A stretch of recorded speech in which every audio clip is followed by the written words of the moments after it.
ఎట్లా ఉండాలి మరి? ఎక్కడో అక్కడ గోల్ చేస్తూ ఉండాలి.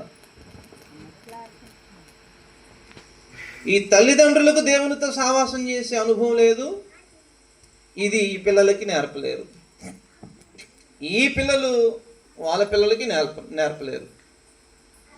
వీరు ఈ పిల్లల నుంచి ఏమి పొందుకోలేరు, వారు వాళ్ళ పిల్లల నుంచి ఏమి పొందుకోలేరు.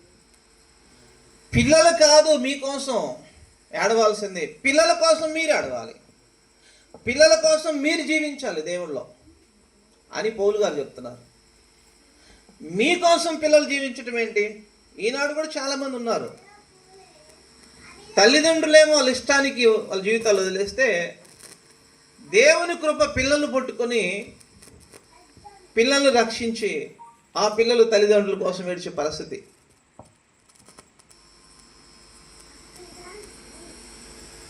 నేను చెప్పాను అనుకుంటాను, ఆదివారం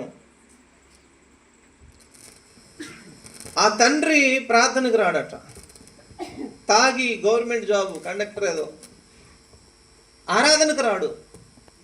నేనెందుకు రావాలి, నాకేంటి అనుకుంటాడట.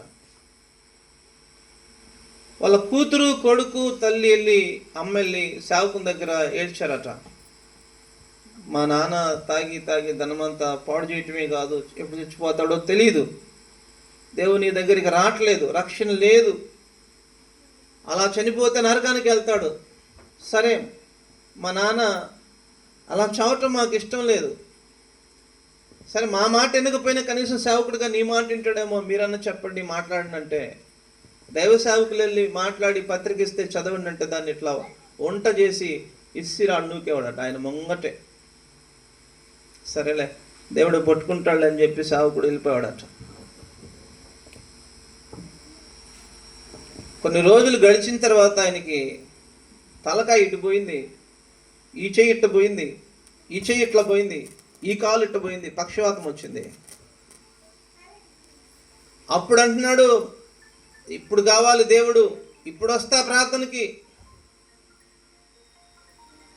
అప్పుడు చప్పట్లు కొడుతున్నాడంట, ఈ మొండి ఈ కొనాలతో కొడుతున్నాడంట, ఇది ఇట్లా తిప్పి టకా టకా అని. ఇప్పుడు అంటున్నాడంట హల్లెలూయా అని.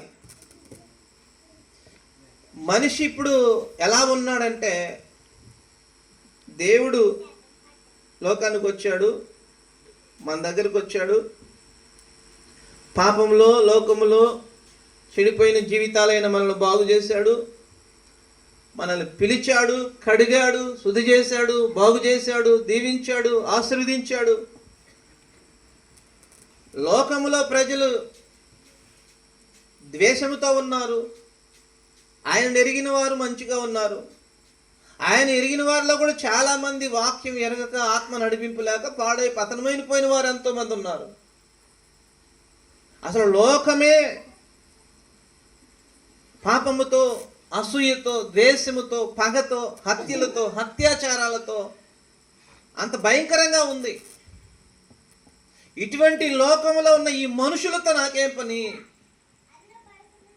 నా దేవునితోనే కదా నా పని, నా దేవుని మందిరముతో నా పని, నా దేవుని వాక్యముతో నా పని, నా దేవునితో సేవకునితో నా పని, నా దేవుని సావాసముతో నా పని అనే వ్యక్తి లేరు, అనే భక్తి కలిగిన వారు లేరు, అనే ఆసక్తి కలిగిన వారు లేరు. నాకు దేవునితో పని, ఎవరుంటే నాకెందుకు, ఎవరు ఎలా ఉంటే నాకెందుకు, రేపు నేను చనిపోతే ఈ మనిషితో కాదు కదా, ఆయన కదా నాకు నిత్యరాజ్యం ఇచ్చేది.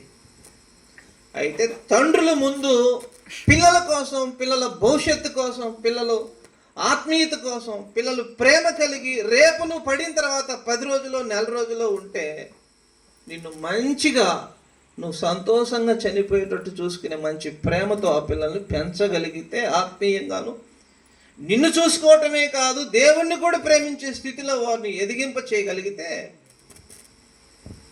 నీకంటే మంచి తండ్రి, నీకంటే మంచి తల్లి ఎవరు ఉండరు.